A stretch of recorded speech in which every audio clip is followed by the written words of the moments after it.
நினைத்தது நிறைவேறணும்னா, வரக்கூடிய வியாழக்கிழமை ஆஞ்சநேயர் ஜெயந்தி இல்லையா? மூல நட்சத்திரம், ஆஞ்சநேயர் ஜெயந்தி இல்லையா? அன்னைக்கு வந்து அ வி அ ஆஞ்சநேயருக்கு பொட்டு வச்சு வழிபடுங்க. குழந்தை இல்லாதவங்களுக்கு குழந்தை செல்வம் கிடைக்கும். என்ன நினச்சி இது பண்ணுறோமோ, அது கண்டிப்பா நிறைவேறும்.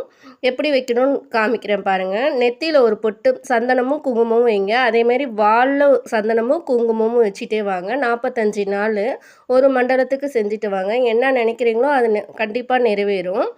நிறைவேறின பிறகு ஆஞ்சநேயருக்கு வடை மாலை போடுங்க. குழந்தை இல்லாதவங்க இந்த மாரி அ அ கிருஷ்ணரோட விக்கிரகம் இல்லைன்னா இந்த மாரி ஊஞ்சல்ல உட்காந்துருக்க மாரி நாத்தனாரோ, இல்ல நம்மளோட தம்பியோ வாங்கி குடுத்தோம்னா உடனே கிடைக்கும். ஒரு நம்பிக்கை தான். அதே மாரி எல்லாத்துக்கும் விளக்கு வைக்கிறோம். இதே மாரி முன்னோர்களுக்கு இதை மாரி தீபம் வச்சுட்டு வாங்க. தீபமும், ஊதுவத்தி ஏத்தி வாங்க. நல்லதே நடக்கும்.